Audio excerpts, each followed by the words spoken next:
जिला जल DM SP द्वारा जिला कारागार का संयुक्त निरीक्षण।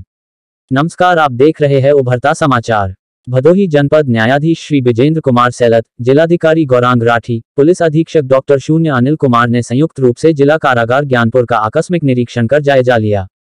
इस दौरान उन्होंने जेल में बंद कैदियों को सरकार द्वारा दी जा रही सुविधाओं की भी जानकारी ली तथा जेल अधीक्षक को सरकार द्वारा प्रदत्त सभी सुविधाओं को समय से बंदियों को मुहैया कराने का निर्देश दिया। इस दौरान ज्ञानपुर जिला जेल में निरुद्ध जनपद भदोही के पुरुष महिला बैरकों में जाकर सरकार द्वारा उन्हें दी जा रही सुविधाओं का भी जायजा लिया।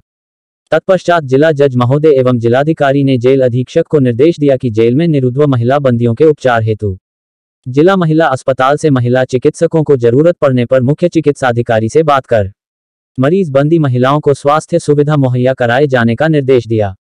तत्पश्चात जिलाधिकारी ने पेयजल व्यवस्था, शौचालय, साफ सफाई आदि का निरीक्षण के साथ ही मुलाकाती पंजिका का भी अवलोकन किया।